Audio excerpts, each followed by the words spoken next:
है। सिर्फ कमाने से नहीं, अधिक कमाइए और कम से कम खर्च कीजिए। आपके पास हमेशा पैसा प्लस रहेगा, हमेशा सुखी रहेंगे, संपन्न रहेंगे। घर में खाना रहे तो आदमी नहीं भी खाता है तो चिंता नहीं रहती है, क्योंकि घर में है, खा लेंगे। लेकिन उस समय पहले ही भूख लग जाती है, सारा दिन भूख से मरने लगते हैं। जिस दिन देखते हैं घर में कुछ है ही नहीं, तो वहीं से माइनस हो जाता है, दिमाग खाली हो जाता है और सोचने लगता है कि हम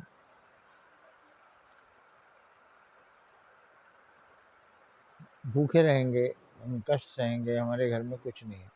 वैसी स्थिति नहीं आवे। कमाइए और बचत कीजिए, जमा कीजिए, कमाइए, कम से कम खर्च कीजिए। फिजूल खर्च तो बिल्कुल ही मत कीजिए। एक आवश्यक खर्च है और एक अनावश्यक खर्च है। एक खर्च करने बिना काम नहीं चलेगा, उसको भी कम में कम चलाइए। और दूसरा ये है कि जो खर्च ना करें तो भी हमारा काम चलेगा, तो फिर हम क्यों खर्च करें? खर्च करने से हम खाली हो जाएगा ना हमारा जेब,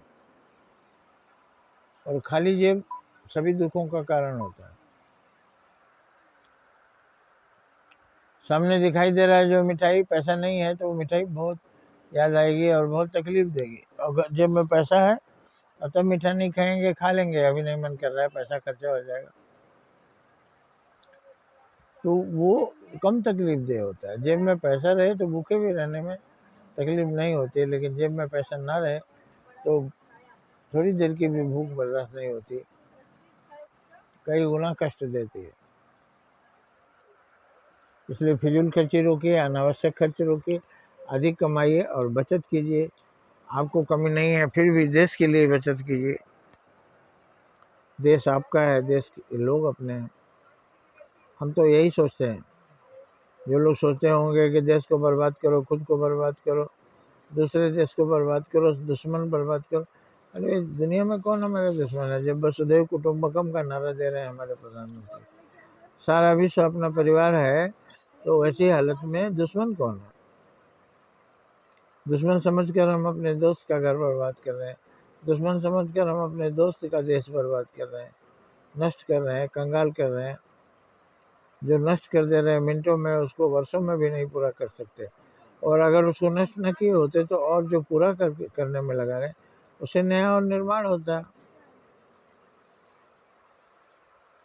आशा आप समझ गए होंगे। बचत कीजिए, देश के लिए बचाइए, क्योंकि देश में इसकी कमी होगी। कोई देश में भूखा ना मरे, कोई देश में गरीब ना हो, हमारा देश गरीब ना हो, सुखी संपन्न रहे। इन बातों का ध्यान रखिए। इसलिए बचत कीजिए, प्रधानमंत्री के अपील पर ध्यान दीजिए और सफल बनाइए उनके प्रयास को, क्योंकि वो पूरे देश के भले के लिए बोल रहे हैं। और वही आप भी सोचिए कि हमको, हमारे द्वारा अगर देश का भला हो तो हम कष्ट सहने को तैयार हैं। जय हिंद, जय भारत।